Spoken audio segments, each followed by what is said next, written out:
Hello and welcome to another episode of Do Not Fade This podcast. My name is Joshua Reimer. I'm joined by none other than the man, the myth, the legend, Jared Block. Jared, how are you doing on this fine Friday afternoon, sir? I'm doing well because we got to talk baseball before this, Josh. Because right Yeah, now I'm in the NBA and in the dumps kind of week, so uh, have had two brutal days since I got back from vacation. Where last night Amin Thompson played literally 3 minutes in the fourth quarter, got played by Reed Shepard, which forced him to basically sit in crunch time, which will obviously result in a lost bet for me. And then the day before, ran into some, again, late season NBA variants. Just getting my ass kicked this week, but we end the work week, with a 5 game NBA card. There's some really, really nice spots. But again, 5 game slate. We say there's a lot of really good spots. Just be very careful because this week has been extremely volatile, and there's also a lot of injury tags on the card. So, yeah, it's an interesting one. There's a lot of red flags and stuff, but I do think we can navigate it quite smoothly. yeah, for sure. Lots of stuff to talk about on this slate. It's a five gamer, like you said. I'm still off, so I haven't looked at it, but I'm excited to talk through it with you, like I usually do when I don't cover NBA and get to kind of host the show. So excited to jump into it. Let's do exactly that. Jared, let's start out like we always do and talk about the injuries. What do we need to know when it comes to injuries on this five-game slate? Yeah, the big thing here is that Donovan Mitchell is going to miss another game for Cleveland. We know that James Harden is questionable with that right thumb injury. That he didn't play after being listed questionable a couple of days ago in that contest. And then on top of that, like Keon Ellis is dealing with something. Dean Wade is doubtful, but we do know that Dennis Schroeder is probable. From there, Jamal Murray is questionable for the Thunder or for the Nuggets against the Thunder. The Dallas Mavericks decided that they're going to likely miss P.J. Washington, Klay Thompson, as well as Marvin Bagley on top of the Cooper Flag stuff. So that's easily the most injured team on the slate. And it's also worth noting that we should get a spot where the Thunder are going to get SGA back. They're going to get Chet Holmgren back, and they're going to get Isaiah Hartenstein back after missing some time. So we'll go into that. But yeah, it's a pretty loaded slate in terms of the star power that is injured or not playing, and that's what makes this one interesting. Yeah, certainly does make it interesting. Definitely going to be fun to break down with you. Jared, if you're ready, I'm ready. We can get the top implied team totals here. Yeah, well, let's do it. All right, let's kick it off with the top implied team total, which belongs to the Dallas Mavericks here. They're at 122 for their implied team total. They are 4.5 point favorites. Over unders at 238.5. Give me your thoughts. What do you like and what do you not like about the Dallas Mavericks today? Well, I don't like that I don't know who's going to start for them. That's the number one. I do think that you got to keep an eye on all this stuff, and I understand this game is slightly later, so take that with a grain of salt. But yeah, injury report's pretty full, like we mentioned. We know that Caleb Martin is questionable. We know that Marvin Bagley is out. Klay Thompson, P.J. Washington are doubtful. So it could just be a result of a lot of Najee Marshall, who went and scored 36 points last night, controlled the majority of the usage for this offense. We should see Brandon Williams in an elevated role today. Max Christie should start and has like the green light 3 point spot. Guess we'll see what happens with the Caleb Martin stuff. And I guess for me, it's like I really, really want to play the starting center for whoever gets that spot, and it's likely going to be Daniel Gafford. Do you trust him playing 20 plus minutes in this game? I think you kind of have to, but I don't expect him to play 30 minutes. I don't know. Kind of really wished it was Bagley, but then we found out that he wasn't playing today, and that was just unfortunate. So, yeah, the best spot on the team I think is going to be whoever starts at center for this spot is probably going to be Daniel Gafford. But you can talk me into a really, really strong spot for Max Christie from three. You could also talk me into a really, really good spot for whoever starts at point guard because the peripheral stuff is really strong there. We attacked that a couple of days ago and it ended up going really well for Brandon Podziemski. So, yeah, I think it's a lot of things. And it's a small slate, and this team has the highest implied team total, and they got a lot of guys injured. So, a couple of guys are going to pop here. Yeah, it feels like a spot where the Gafford spot's fine, the Max Christie spot's fine, but like Najee having so much usage last night, I don't know if he'll be able to repeat it. It is a tough back to back for sure, but like still, this is a great spot for him. I don't really see any problems with the play.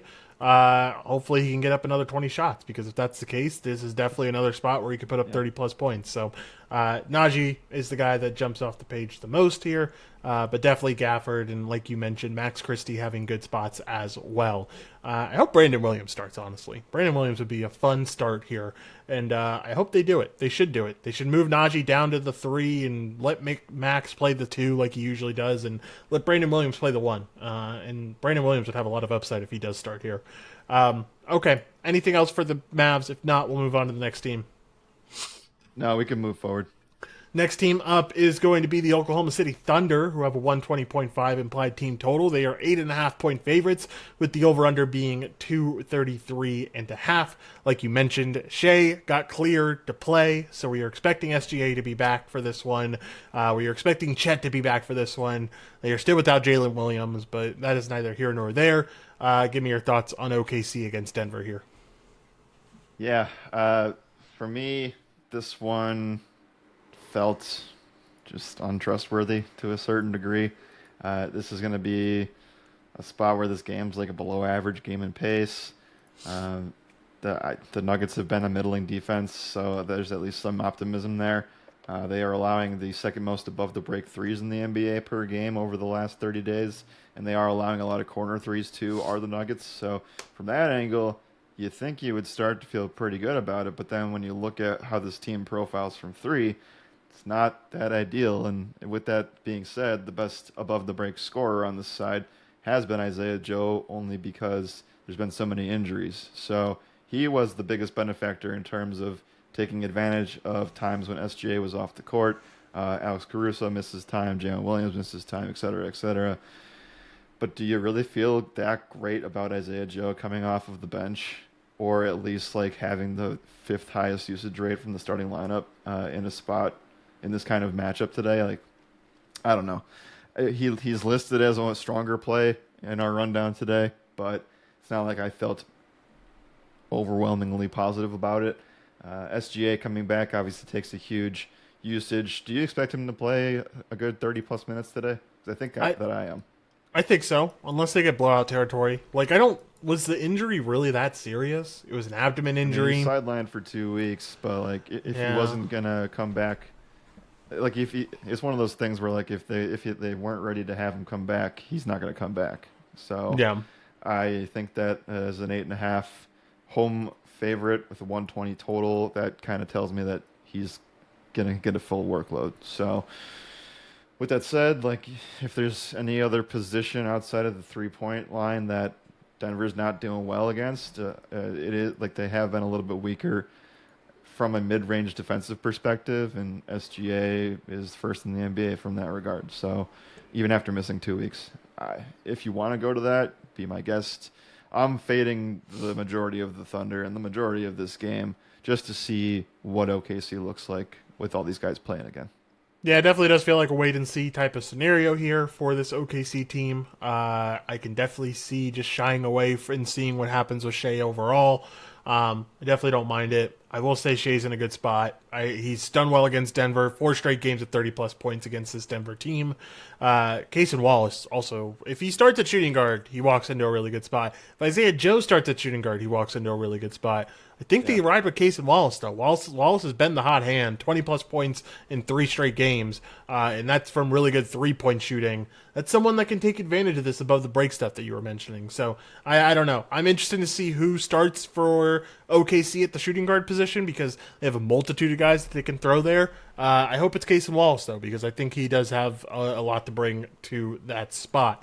Okay. One more team, or well, yeah, let's cover one more team here, and that is the Memphis Grizzlies. They have a 118 implied team total. They are 4.5 point dogs against that Mavs team that we talked about earlier. Over under in this game, like I already mentioned, is at 238.5. Give me your thoughts. What do you like? What do you not like for the Grizzlies here? Yeah, well, I didn't mention this in the Dallas part, but this game has a 240 over under, which obviously just screams fantasy goodness. I was disappointed in the Dallas Sacramento game last night, but I do think that there's optimism in this one. With that said, I think it's mainly just due to the fact that we have another piece that is going to miss for Memphis. Not only are Aldama, Morant, Clark, all the guys that have been out. We now know that KCP, Cedric Coward, and Ty Jerome, who's doubtful, are likely not going to play. So that really leaves us with a, bottom of the barrel type of situation on the depth chart. On top of that, I don't think that Lawson Lovering was on the team's roster. I checked the Memphis Grizzlies roster, and I think he is only eligible to play 2 games on the 10-day contract he signed, and I don't think he's active tonight. So that would put us in a spot where Olivier Maxence Prosper gets to face his former team, and he's like the only center available. So, yeah, I mean, like from there, like that spot lines up pretty well on paper. We saw Maxime Reynaud just absolutely destroy last night from the center position. So that's an elite spot. I do really want to see who actually starts at the point guard position. Could be Scottie Pippen. It could be Cam Spencer, who's fallen off a cliff over the past 2 weeks.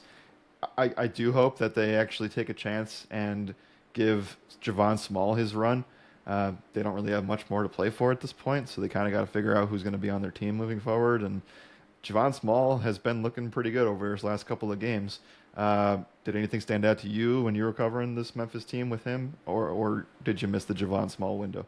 I missed the Javon Small window. My window is more so the Lovering window and all the other garbage that was with this Grizzlies team. Jalen Wells as well was someone that I kind of keyed in on. But yeah, Grizzlies are a mess. And not only are they a mess, but like projected minutes wise, like no one's expected to go past 30 minutes right now, which is kind of just utterly absurd how they're handling rotations. Like, at least if you're going to give guys a shot, give them like a full game shot. Like give them 32, 35 minutes to show their stuff. Don't just throw them out there for less than 28 minutes and expect something. You can't build consistency that way. So I hate this Grizzlies team, truly and honestly. Like it's such a mess from a DFS perspective and a props perspective. Happy to not tout anything here is what I will say about them. Yeah, the one thing that really stood out to me when looking at this spot was that whoever's playing Dallas from the point guard position right now is just absolutely raking. That has to do with a lot of what Dallas is bringing to the table without Flag and a majority of their other pieces. But they've allowed the most rebounds to point guards. They've allowed the most assists to point guards over their last 7 games. So peripherally, like, it's one of Javon Small or Scottie Pippen. I want to buy in, and I think it's an elite read. It's just like you said, 25 minutes. We don't know who's starting. That's where we're at this NBA season. Gross. That's where we're at with this Grizzlies team. It has gone from an ultra exciting mix of Ja Morant and it used to be Zach Edey and Triple J to now we're talking about Gigi Jackson and Jalen Wells and Javon Small now. All right. Anything else here? Do you want to talk about one other team or do you want to move right along to hottest shooter? Would be the team we talk about. That's my question. The team we would talk about is going to be Detroit. I'll pass. All right, we'll pass and move right along and go over to hottest shooter. Jared, I'll let you kick it off. Where do you want to go for hottest shooter to start off? Yeah, I think so. I don't know how great this spot's going to line up necessarily, and it is kind of contingent on Jamal Murray playing. But Joker has made 3+ threes in 3 straight games, and that has equated to 30+ points in 3 straight games. So you also saw an 87 fantasy point game from him a couple of games ago, and he's just on a different level right now. Maybe it's a little bit of a desperation situation, but I do think that in terms of hottest shooting on a small 5-game slate, or even this would have made the conversation on an 8-game slate. I think Joker is just on a different level, and I want to also state that on top of the the ankle injury or whatever leg injury he left with, Jamal Murray is also questionable with an illness too. So I don't see a world where he's anywhere near 100%. And I know it's a big game, so maybe he'll try to play through it, but like this just tells me that like Joker's just going to defy everything. It's not a good spot for him. Let me get that out there. It's not a good spot for Joker, but anytime I say that, he's going to go for 70 fantasy points. So he is definitely one of the hottest shooters from three coming in here. Yeah, could certainly get behind that. I am going to go with Jalen Duren here. He's had 19 plus points in 7 out of the last 10 games, which feels pretty awesome for him. But you add on to that he just had a 29-point game, and he's had 20 plus points in 25 plus points in 3 straight. The matchup is pretty tough against Jared Allen and Evan Mobley here against Cleveland, but like Cleveland has somewhat fallen off with their center defense. They've allowed the 12th most points to the position over the last 7 games. I like the upside. I like Duren showing some consistency, and I like the upside for him in this matchup. So yeah, Jalen Duren definitely deserves to be on this list. Who else you got, Jared? I'll also add on this Pistons team that Duncan Robinson has hit 3+ threes in 4 straight games. He does line up pretty well against a Cleveland team who's giving up the most corner threes in the NBA over the last month. So definitely something that Duncan Robinson can take advantage of tonight. For sure. You got one more? If not, we can move right along. We can move along here. All right, let's move right along, Jared, and head over to Round Table. If you don't know how it works, Jared and I bring some of our top plays to the table to talk about. Those plays are in different statistical categories, and those categories are points, rebounds, and assists. Jared, I'll let you go first. Where do you want to go for points? Yeah, so he's definitely let down in this situation a couple of times this year, but he was almost close to making the hottest shooter situation outside of the last game that he played against Cleveland. But Cat is a guy that it's on my radar today. And I do think that these Knicks have some really good spots against the Bucks. The matchup itself wasn't very good back when they faced off earlier on in the year. He did not have good performances against Milwaukee, but he has had 20-plus points in 5 of the last 6 games, double-digit boards in a majority of those as well. And we've just seen Milwaukee get absolutely smashed by centers recently. This used to be a primary Jalen Brunson spot, which I know you were attempting to bring up yesterday on the show. But we'll get there. We'll talk about Brunson. I do think where Milwaukee has been weakest, they've been playing better basketball recently in terms of defense. But where they've struggled is the center position, where they've allowed the 4th most points to that position over the past 7 games. We just saw Jared Allen come in and absolutely destroy this team. He went 27-11 in a very, very close game. So I want to buy into the Bucks playing a little bit better, but right now they just can't stop opposing centers. So I'll go with the Cat spot here. Sure, I can certainly get behind it. I'm going to go with a big man, too. It's someone who's coming off the bench, though. I like this spot for Nikola Vucevic. Look, this Nets team has been really bad in the paint, and I think there's not a lot of guys that can take advantage of that on the Celtics team, right? I mean, obviously, Jaylen Brown's an elite driver and an elite scorer in that range, but outside of that, you have a lot of guys that score from the outside. Guys like Peyton Pritchard, Derek White, Sam Hauser, so on and so forth. Vooch is a good presence in the paint, and while he might not be playing a boatload of minutes by any means, and the performances recently have been uninspiring to say the least, man, that's really been the word of the day. I said that about 3 times on our podcast earlier today. I still like the spot overall, man. I think he's getting a good amount of shot attempts right now, and I like the upside with this Nets team struggling so much in the paint. So Vooch is the guy that I'm going to here. All right. I kind of talked about it earlier. I hate to just do this and him only play like 25 minutes, but this is just a tremendous spot for Daniel Gafford, man. You can group Najee Marshall into here too. I do think that he and Gafford can get some boards here against Memphis. The Memphis Grizzlies have allowed the most rebounds to the center position and the 7th most to the power forward position over their last 7 games.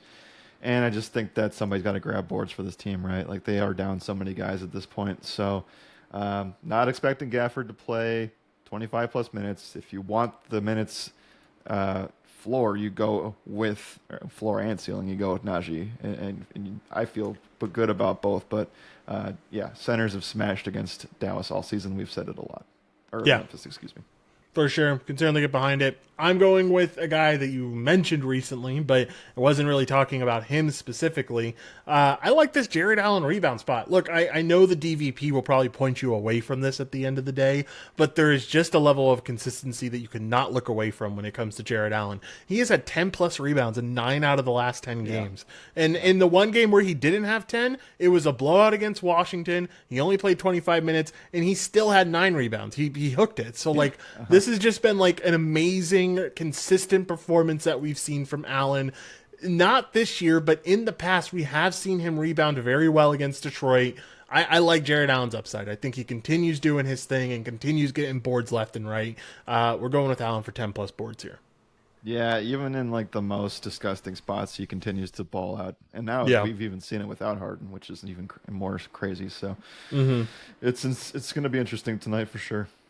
For sure. All right, let's head over to assist. What do you got? Going with the layup play, and if you might not even think it's necessarily a layup because he hasn't really been consistent from this regard. But a couple of tough matchups in here, I think, is something I can bring up. It's Jalen Brunson. He has not hit 7 assists very much recently. He's done it exactly 5 times in the last 10. But you take a look at some of the starting point guards that have faced this Milwaukee Bucks team recently, or even just the point guard in general.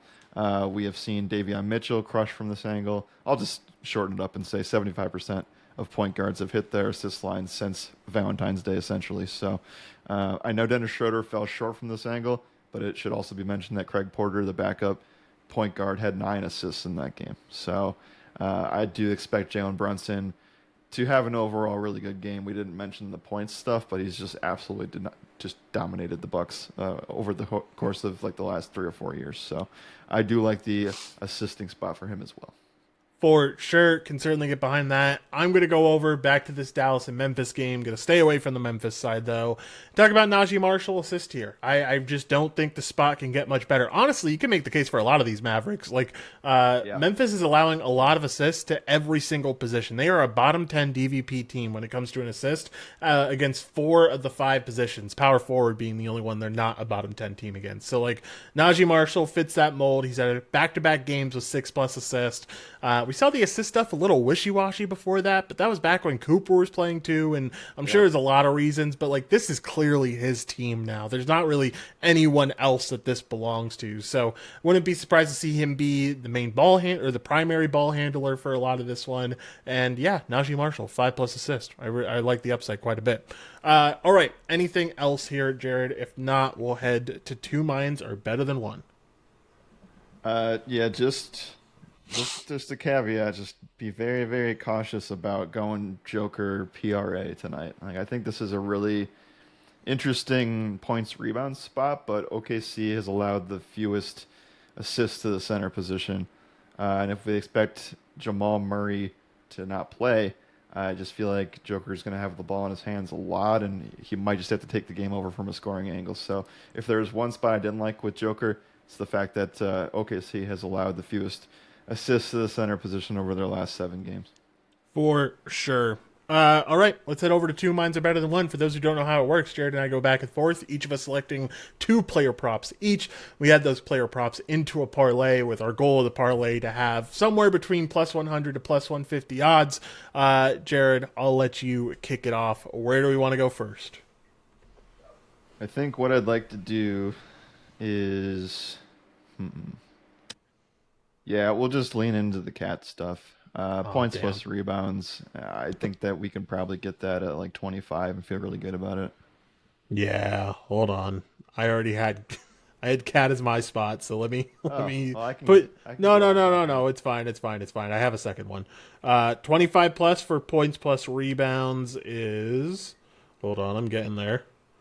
-343. That's not too shabby of odds, honestly.